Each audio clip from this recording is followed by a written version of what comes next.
Governor, you more than anyone else wants to get our state back to normal. 85,000 sports fans want to see college football. OU play Tennessee in September. 18,000 Rock fans want to go to the BOK Center in October to see Kiss. Do you think it's going to be a long time before we have social gatherings and crowds like that? You know, with our phase 1, 2, 3, and 4 that we model off of the White Houses, we believe that by the end of the summer that we will be into the last phase of this. And so I think it's a great potential that we can have a college football season, that we can get back to some social gatherings. But it's always going to depend on the data and how well we continue to social distance at this point. Obviously, they're working on more cures, and obviously the testing is going to be a huge part. But testing, tracing, surveillance is something that I'm focused on in Oklahoma.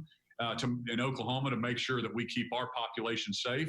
And from the very beginning, I've been focused on the data that hits our state, not what we're seeing on television that's affecting other states. And Oklahomans have done a fantastic job up to this point. Okay, Governor, we have some more questions for you momentarily, but first, rock bottom oil prices mean trouble for Oklahoma's economy. Today, a good sign. Prices rose to $9.06 following yesterday's drop into the negative. Oil and gas doesn't just power our cars and heat our homes. It fuels Oklahoma's economy. The industry pays millions in taxes and royalties to the state. That's money for our schools and our roads. The low prices mean layoffs, bankruptcies, and a damaged Oklahoma economy. As Channel 8's Maureen Wartz reports, if oil prices don't go up soon, everyone will feel the pain. 2020 has become the year of uncertainty at ACS Steel. It's the year of the unknown. I mean, you know, no one really knows what's going to happen right now. There's a lot of quoting going on for big projects, but as far as busting loose, nothing's busted loose so far. Marty Coleman, the vice president of sales and marketing, says the small company of 40 employees builds parts for oil refineries and companies, but business is down by 80%. Most definitely. We're probably at 20% capacity right now. 20%? Yeah. And you're normally this time of year, would you be full capacity, ready to go? Full capacity plus. Yes. Well, we're certainly down probably 20-25% production-wise so far. Dewey Bartlett's family has been in the oil business as long as Oklahoma's been a state. And he knows oil helped build the city he was mayor of. This is without a doubt the worst I've ever experienced as far as the price of oil dropping so sharply. And the recovery is going to be extremely difficult. Oil is the kingpin of Oklahoma's economy. The state takes in millions of dollars in revenue from its sale. When revenue goes down, there's less money for schools, road projects, and even the state's emergency savings account. All that stops. Everyone's feeling it, everyone. And you know, when it trickles down, if it's not oil and gas, when the oil and gas trickles and the gas goes down, it affects everyone. And though 2020 may be uncertain, Marty says they are certain about one thing: recovery and getting back to business won't likely happen until 2021. Reporting in Tulsa, Maureen Wartz, Tulsa's Channel 8. Oklahoma's economy is being shredded by the virus. Governor, what kinds of drastic cuts should we all brace for ourselves? Well, last year we were very fiscally responsible. We saved $200 million in our budget. We have $1 billion in savings.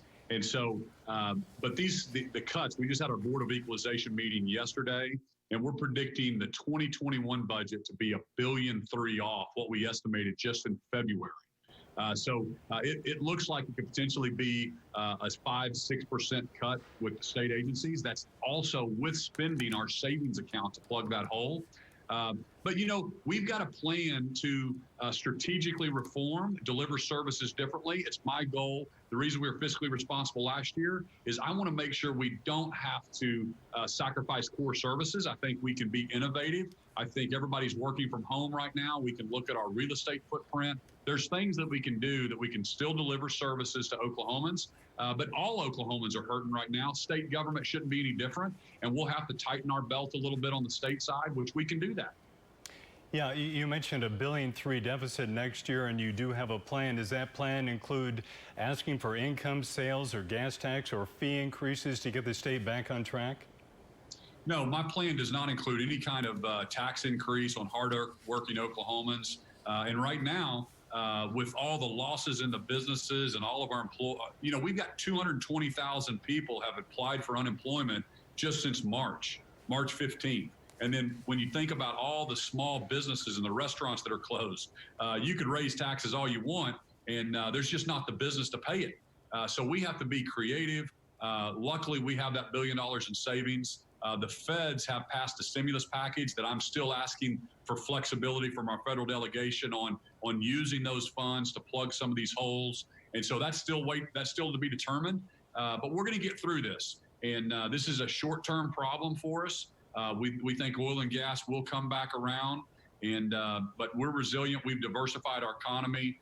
We're not just relying on the oil and gas industry like we have been in the past. How shocked were you to see the oil prices go in negative territory yesterday? Yeah, very shocked. I've been on the phone with some of the different oil and gas leaders and the associations today, talking to them, encouraging them, finding out what we can do. But it was really kind of a perfect storm. They ran out of storage.